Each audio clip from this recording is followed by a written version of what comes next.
Yes. First meal mo? Yes po. This is my first meal.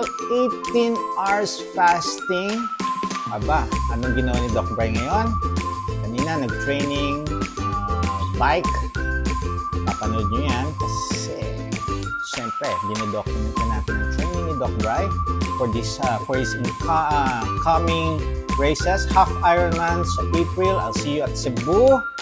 April po yan. 21. 5 p.m. Meron tayong meet and greet. Bring your laboratory. Free consult na po yan. Okay? And of course, meron din akong full Ironman in June. Diba? Na-announce na ni Doc Bry. So, bike training. And after bike training, clinic time. Imagine mo, meron akong patient, low carber. At eto last year na siya naglo-low carb pero do it yourself. Imagine nyo yan. Do it yourself.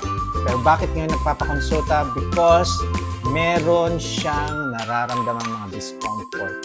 And sa interview ko, yes, commonly nagkakaroon ng discomfort pagka mali-mali po ang ginagawa. Yes, pwede out of 10 na nag-do it yourself, 2 lang nagsasucceed dyan. And lahat bumabalik. Pero eto, gusto niya mag-heal. Marami siyang nararamdaman. So, sa pag-uusap namin, na-address natin, nasabi ko ang aking advice, recommendation, and sabi niya, oo nga, kasi hindi siya nag-electrolytes. Nagpupuyat. Tapos, sabi niya, baka nga kulang ang kanyang kinakain. And lahat yan in-address. Nakita ko naman yung laboratory, they're all good. Ang ganda. So, meron lang talagang aayusin lang, i-correct lang sa kanyang paglo-low carb. Ito pa ang isa kasama niya ang kanyang partner, ang kanyang asawa. Yan ang maganda sa mga naglo-low carb or nagla-lifestyle modification. Meron pong support system.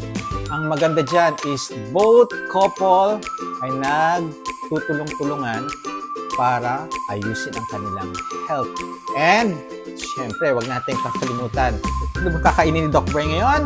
After 18 hours fasting, pritong talong, syempre sa coconut oil, ang bangus, and sarsyadong itlog, and itlog na maalat with kamatis, for the meals.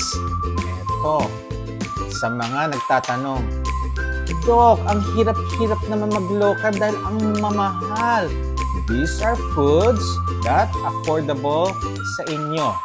Varieties po.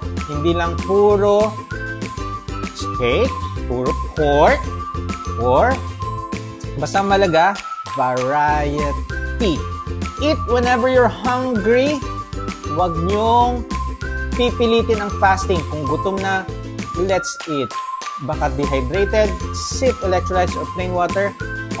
Tandaan ninyo, balance lang. Too much water, dehydration. Too much salt, dehydration. Consult your doctor pag mag-i-start ng lifestyle modification, lalong-lalo na sa mga may health condition. Adapt and evolve. Bye!